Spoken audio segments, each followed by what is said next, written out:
All right. Well, kudos to BYU. I thought Whiting really got them going early. I thought she was hit a couple threes, got them in transition. I mean, geez, she almost had a triple-double tonight, but I thought she was the catalyst for them. But I thought all the way around they were the tougher team, and I think they've had some moments where they've been really, really competitive in this league. They obviously have some wins, but I mean, I know they were a possession away from beating K-State on the road, so I know they've played well and they've competed at a high level. But I thought they were the better team tonight, start to finish. Outside of turnovers, they beat us in almost every category. So, our defense didn't travel to Provo. Can you maybe talk about some of the defensive deficiencies you felt like things that you could have done better to try to 78 points? That's for you guys to give up. Yeah. I thought early our transition defense was poor. We were allowing missed shots. We didn't have a lot of turnovers tonight, but I thought some of our quick shots didn't put us in rebounding position. We weren't getting back. We didn't get two back. So I thought the early threes they hit, I thought really energized their team and the crowd. So I thought to start the game, our transition defense was not good. I thought we missed some assignments on key plays that gave them easy looks. I thought we settled in a little better in the second quarter, but I thought in the third when we really started to play Baylor basketball offensively, we still were we flew out the window a lot. Like we were trying to make defensive plays, but we were taking ourselves out of position.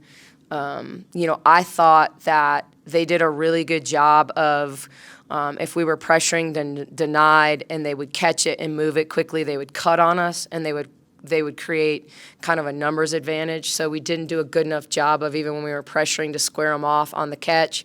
And then when they would move it, stay with the cutter. I think against them, you got to make up your mind. Like, are we going to give up twos? Or are we going to give up threes? Are we going to double Gustin and live with a potential kick out three? Try to have a great double, so it's hard for her to see out.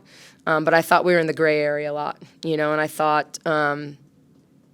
Calvert making a three, Boubacar making the big three that rolled in there. Like it just, they made shots when we weren't connected, for sure.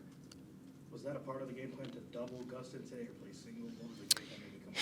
Yeah, I mean, it was a mixture. Like I don't think you want to give her the same look all the time.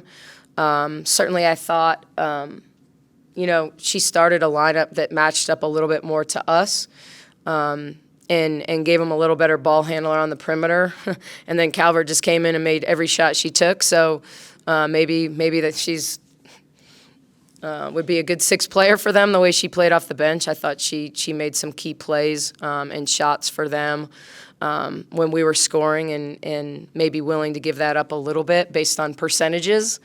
But it was to mix it up. I think we wanted to show help off some of their less efficient three-point shooters, but I thought we didn't do a good enough job of selling out one way or the other. If you're gonna go, you need to go, or you need to stay home and let her play one-on-one.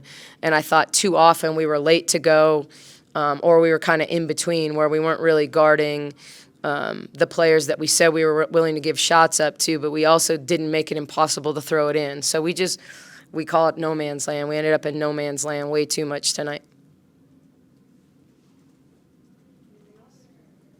Scary moment. It's a sensitive subject, but is guy okay? I know kind of that happened there for you guys at the end. Yeah, it's not ideal when a kid's tooth gets knocked out on the floor, and then you don't even get to shoot free throws for it. But she'll be all right.